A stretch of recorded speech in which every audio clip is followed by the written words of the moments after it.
পুরুষরা যদি জামিয়াতে পড়তে পারে তাহলে মহিলারা কেন তা পারে না?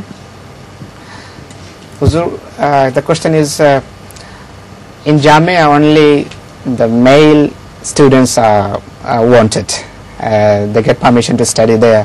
The ladies or the girls are not allowed to study. What is the reason? You see, because it's not a mixed education system. In Qadian there used to be a special Jamia for ladies as well,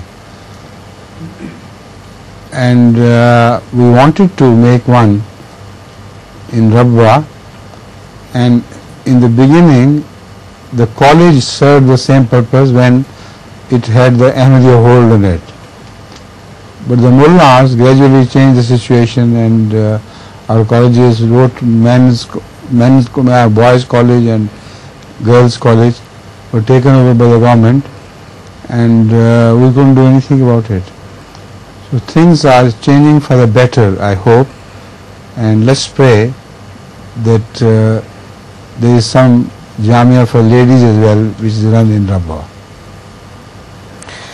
হুজুর বলছেন যে রাবুয়ার যে জামিয়া আছে সেটিতে সহশিক্ষার কোনো ব্যবস্থা নেই, তাই সেখানে শুধু পুরুষ ছেলেদেরকেই পড়ালেখার বা পড়ার অনুমতি দেওয়া হয়, কিন্তু কাদিয়ানে এক যুগে এই ধরনের ব্যবস্থা ছিল, মহিলাদের জন্য পৃথক ব্যবস্থা ছিল, আর রাবুয়াতে আমরা এটি করতে চেয়েছিলাম কোনো সময়। আর হুজুর বলছেন যে ইতিপূর্বে রাবুয়াতে যে কলেজ ছিল, কলেজের উপর আমাদের নিয়ন্ত্রণ ছিল, সেই কলেজ কিছুটা এই কাজ করছিল, সেখানে মেয়েদের এইভাবে ধর্মীয় শিক্ষার পৃথক ব্যবস্থা ছিল এবং কাজ চলছিল, কিন্তু পরবর্তীতে মোল্লারা যখন এটির উপর নিয়ন্ত্রণ পায়, তাদের আয়ত্তে যখন এটি চলে আসে, তখন এই সব কিছু নষ্ট হয়ে যায়। কিন্তু হুজুর বলছেন যে আল্লাহ তাআলার ফজলে এখন ভালো পরিবর্তন আসছে এবং হচ্ছে, তো আমরা আশা করি ইনশাআল্লাহ আগামীতে ভালো কোনো ব্যবস্থা করা যাবে, তার জন্য দোয়া করেন।